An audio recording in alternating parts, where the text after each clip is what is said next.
My daughter cut me from her wedding, which I paid for. So I canceled everything behind her back and watched her world collapse.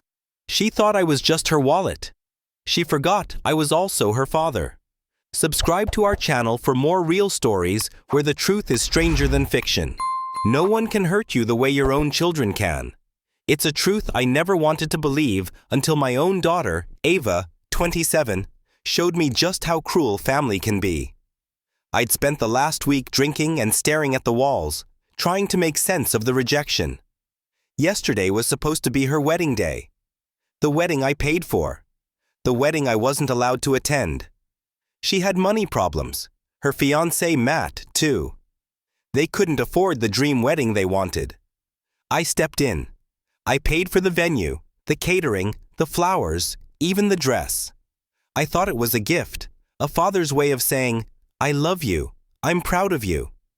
But instead of gratitude, I got locked out. It started with something small. I tried to add my brother to the guest list. The wedding planner hesitated. Then he told me the guest list was already full. I insisted. I'm her father, I said. I'm the one paying. Still, he resisted. I finally threatened to call his boss. That's when he sent me the list. My name wasn't on it. Neither was my wife's, Ava's stepmom. I called him again, furious. Surely this was a mistake. But no. He told me Ava had personally instructed him to leave us out. Then he forwarded me the email where she made it clear. Not only were we not invited, she wanted us blocked from even entering the venue. That was the moment something broke in me. I called Ava in a rage, straight to voicemail. I left a message. She didn't call back. The next day, silence. The third day, I showed up at her apartment. She opened the door like I was a stranger. Cold, dismissive. And when I confronted her, her only response was, well, good for you. It saves you the trouble of traveling. I'll send you some pictures after. I stood there shaking, eyes wet. I asked what I'd done to deserve this. Her answer? You were never there for me. You married Mercy. You always took other people's sides. She wanted me to defend her blindly, even when she bullied her cousin, even when she was caught taking pills at school. I'd protected her, saved her from expulsion, pulled strings to get her into college. And still, this. When she saw me cry, she said I was spreading negativity. I reminded her that I was the one paying for her wedding. Her reply? You're not doing me a favor. You owe me. That was the last straw. I went home and I cried like I hadn't in years. My wife, Mercy, Ava's stepmother, sat beside me. For once, even her patience cracked. She'd always told me to forgive, to give Ava space. But this time, she said what I didn't expect. Don't let her get away with this. I'd paid for everything, every deposit, every reservation. And now, I'd been erased. If she could cut me out of her life so easily, then fine. She could see what that actually looked like. I canceled the venue, got pennies back from the deposit. Didn't care. I called the caterers, the decorators. Shut it all down. I wanted to cancel the wedding planner too, but that might have tipped Ava off. Better to let her think everything was fine. Until the day came. She still had her dress. I let her keep it. That wasn't the point. The point was the lesson. The morning of the wedding, chaos. The wedding planner showed up with florists and caterers, but they couldn't get in. Security had been notified. Everything was canceled. The guards showed them the email. Ava showed up in full bridal attire, furious. She screamed, threatened the guards. She was almost arrested for trespassing. Then she called me, but I'd blocked her number. She came to our house. I'd already revoked her gate access. I didn't want drama. I wanted silence. Let her stew. Let her explain to her friends why there was no wedding, why the venue was locked, why the guests were standing in the parking lot. She'd told me I wasn't invited, so I gave her the wedding she invited me to. None. My parents didn't approve.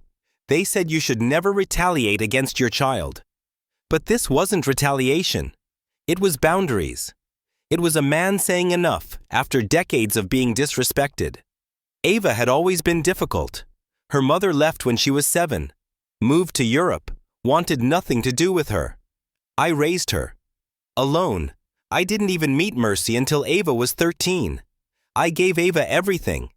But Ava hated Mercy, called her a gold digger, said she only married me for the money. She had no clue that Mercy had built herself up from nothing. Immigrant parents, war refugee, lived in an NGO, worked her way to a master's degree and a top teaching job, self-made, stronger than anyone I knew. Still, Ava never accepted her. And every time Mercy tried to reach out, Ava shoved her away. Through rehab, college failures, fights, relapses, we stood by Ava. Mercy was always the one telling me to forgive, and I always did. But this time, we were done. Ava tried to blame everyone, even my parents, the ones who had sheltered her when she refused to come home. They finally saw her true nature. She screamed at them, told them never to come back. She burned every bridge. I blocked her credit card too, the one she barely used since getting her job. But it was still on my account. Let her stand on her own. She wanted independence? Here it was. My parents were crushed. I think some part of them still hoped Ava would come around and show remorse. But she doubled down. After screaming at them and blaming them for ruining her childhood, she told them never to contact her again. And that, ironically, is when their guilt turned into clarity. My mother looked at me later and said, "You were right. We've spent years trying to love the version of her we remembered instead of seeing the one that stood before us." Mercy didn't say much at first, but she hugged me tighter than she had in months and said, "Whatever happens next, we handle it together."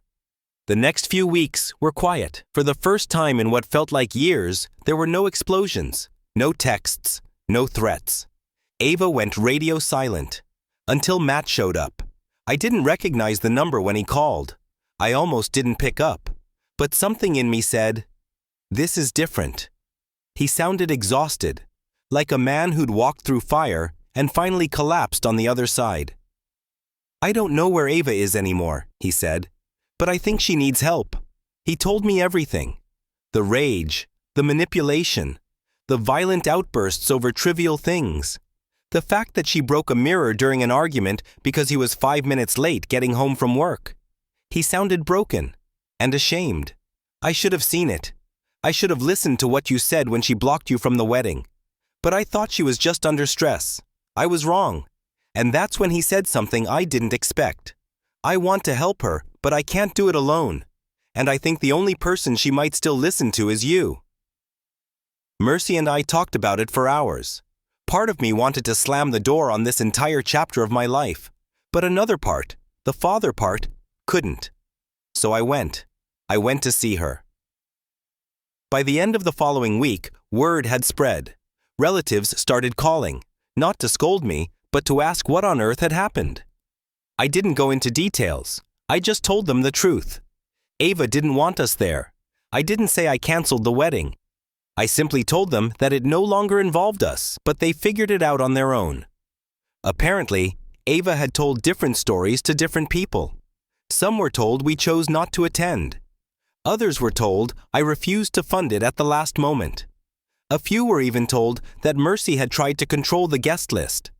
And because the truth always finds cracks to leak through, those stories didn't line up. Eventually, Ava's lies unraveled, just like the wedding. One of my cousins reached out to say, "She told me you pulled funding at the last minute, but you paid in advance, didn't you?" I didn't respond. What could I say? That she betrayed me, mocked her stepmother, and acted like we owed her the world? That she cut us out of her wedding and still expected the money? I stayed quiet. But Mercy was my rock.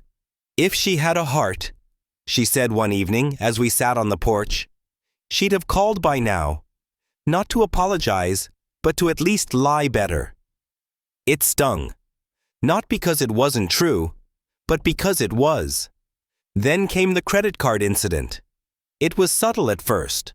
a notification from the bank that a new user had tried to reset the login. I had forgotten Ava still had access to a card I paid for. She hadn't used it since getting her job, but she kept it, just in case. That just in case came. I opened the banking app and froze. There were charges, designer shoes, a hotel reservation, a catering deposit. She was planning something. Was she trying to reschedule the wedding without telling anyone? Or worse, trying to throw a second ceremony without explaining what happened to the first? I called the bank, canceled the card, and blocked her from my accounts. Mercy watched me do it and said, "About time." A week later, I got a call. Not from Ava, from Matt, her husband. "I'm sorry to call you like this," he said, his voice low and hesitant. "But I wanted to meet. Just you and me." I agreed. We met at a quiet restaurant, and for the first few minutes, I couldn't read him. Was he there to defend her? To demand money? To yell? None of the above. "We're separated," he finally said. "I moved out last month." I stared at him, stunned. "Ava, she's not who I thought she was. She's angry, all the time, controlling, dismissive. I thought I could fix it, but I can't." He paused. Then he added something that shocked me more than anything else. "She said she hated you so much, she didn't want to risk having kids who looked like you." I couldn't breathe for a second. That was beyond anger. That was something darker. "She's getting help," he added. "I made her promise she'd start therapy. But she's alone now. No friends, no support." "And why are you telling me this?" He looked at me, guilt written all over his face. "Because I was part of the lie. I saw how she treated you, how she talked about Mercy, and I didn't stop her. I let her drag me into her bitterness. I was wrong." I didn't say anything. "She needs someone," he continued. "Not me, but maybe you." "She told me she wanted Mercy dead," I said quietly. "And you think I should support her?" He nodded. "Not for her, for you. So you can live knowing you did everything you could." When I got home that night, I didn't sleep. Mercy found me standing by the window at 2 a.m., still thinking about it. "Go see her," she said. "Even after what she said about you? Especially because of it. That's not your daughter talking. That's her pain." So I went. I drove the familiar road to her apartment in silence. The city looked different that morning. Hushed, like it too was bracing for something. When I reached her building, I parked and sat in the car for a long time, staring at the door I had stood outside so many times before. I remembered dropping her off for college, her first real apartment, her first heartbreak. But this visit wasn't about milestones. It was about wreckage. I buzzed her unit. "Who is it?" "Dad." A pause. Then the door clicked open. I took the stairs instead of the elevator.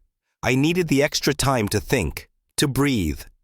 By the time I reached her floor, she was waiting by the door, arms crossed, eyes red. "Why are you here? You know why." She didn't answer, just stepped aside and let me in. The apartment was dim, cluttered, chaotic. It looked like she hadn't been functioning. Not really.